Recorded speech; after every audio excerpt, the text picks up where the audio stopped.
സുരക്ഷാ ഉദ്യോഗസ്ഥർ മോക്ക് ഡ്രില്ലോ മറ്റോ നടത്തുന്നുവെന്നാണ് ആദ്യം കരുതിയത്. പിന്നീടാണ് വെടിയേറ്റ് വീണ ഭർത്താവിനെ കണ്ടത്. ചോരയിൽ കുളിച്ചു കിടക്കുകയായിരുന്നു അദ്ദേഹം. രക്ഷപ്പെടൂ, രക്ഷപ്പെടുവെന്ന് അലറി വിളിച്ച് ഞങ്ങൾക്ക് ചുറ്റുമുണ്ടായിരുന്നവർ ഓടുന്നു. ഈ ഒരു കാഴ്ചയാണ് കണ്ടത്. ഇങ്ങനെയൊക്കെ സംഭവിച്ചെന്ന് ഇപ്പോഴും വിശ്വസിക്കാനാവുന്നില്ല. പഹൽഗാമിലെ ദുരന്തത്തെ പല്ലവി ഓർത്തെടുത്തത് ഇങ്ങനെയാണ്: എന്റെ ഭർത്താവിനെ കൊന്നില്ലേ, എന്നെയും കൊല്ലുവെന്ന് ഭീകരരോട് പറഞ്ഞപ്പോൾ പോയി മോദിജിയോട് പറയൂ എന്നാണ് ഭീകരരിൽ ഒരാൾ മറുപടി തന്നതെന്ന് പല്ലവി പറഞ്ഞു. നിരപരാധികളെ ആ ഭീകരർ കണ്ണിൽ ചോരയില്ലാതെ വെടിയുതിർത്ത് കൊല്ലുകയായിരുന്നു. അവിടെയുണ്ടായിരുന്ന ആളുകളെ പേര് ചോദിച്ചായിരുന്നു ആക്രമിച്ചത്. കശ്മീരികളെ മാറ്റി നിർത്തിയെന്ന് റിപ്പോർട്ടുണ്ട്. തുടക്കത്തിൽ അകലെ കേട്ട വെടിയൊച്ച പതിയെ അടുത്തേക്ക് വന്നു. അപ്പോഴാണ് മുമ്പിലെ ദുരന്തം അവിടെയുണ്ടായിരുന്ന സഞ്ചാരികൾ തിരിച്ചറിഞ്ഞത്. കർണാടകയിൽ നിന്ന് അവധിക്കാലം ആഘോഷിക്കാൻ കുടുംബസമേതം കശ്മീരിലെത്തിയ ശിവമോഗ സ്വദേശി മഞ്ജുനാഥ് റാവുവിനെ അടക്കം അവർ വെറുതെ വിട്ടില്ല. ശിവമോഗയിലെ അറിയപ്പെടുന്ന വ്യവസായിയായ മഞ്ജുനാഥിനെ ഭാര്യ പല്ലവിയുടെ മുന്നിൽ വച്ചാണ് ഭീകരർ വെടിവെച്ച് വീഴ്ത്തിയത്. ഏപ്രിൽ 19-നാണ് മഞ്ജുനാഥും കുടുംബവും കശ്മീരിലെത്തിയത്. മകന് വിശന്നപ്പോൾ മഞ്ജുനാഥ് ഭക്ഷണം വാങ്ങാനായി പോയ സമയത്താണ് ഭീകരർ വെടിയുതിർത്തത്.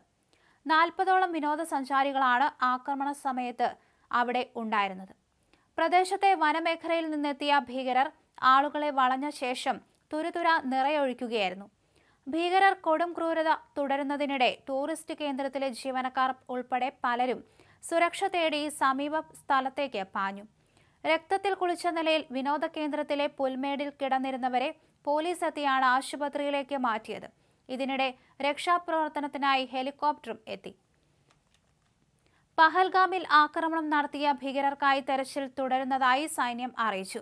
പ്രദേശത്ത് കരസേനയുടെയും CRPFന്റെയും ലോക്കൽ പോലീസിന്റെയും കൂടുതൽ സംഘങ്ങൾ എത്തിയിട്ടുണ്ട്. ആക്രമണശേഷം രക്ഷപ്പെട്ട ഭീകരർക്കായി വ്യാപക തെരച്ചിലാണ് നടക്കുന്നത്. ജമ്മുകാശ്മീരിലെ പ്രമുഖ വിനോദസഞ്ചാര കേന്ദ്രമായ പഹൽഗാമിലെ ബൈസരണിൽ ഭീകരാക്രമണത്തിൽ ഒരു മലയാളി അടക്കം 28 പേരാണ് കൊല്ലപ്പെട്ടത്.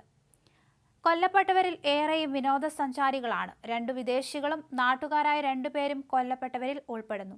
20-ലേറെ പേർക്ക് പരിക്കേറ്റിട്ടുണ്ട്. ട്രക്കിങ്ങിന് പോയ വിനോദസഞ്ചാരികളാണ് ആക്രമണത്തിന് ഇരയായത്. ഇന്നലെ ഉച്ചകഴിഞ്ഞ് 2:30 നടന്ന ആക്രമണത്തിന്റെ ഉത്തരവാദിത്തം ദ റെസിസ്റ്റൻസ് ഫ്രണ്ട് ഏറ്റെടുത്തു. ലഷ്കർ-ഇ-തോയ്ബയുടെ നിഴൽ സംഘടനയാണ് TRF. സൈനിക വേഷത്തിലെത്തിയ 7 ഭീകരരാണ് ആക്രമണം നടത്തിയതെന്നാണ് നിഗമനം.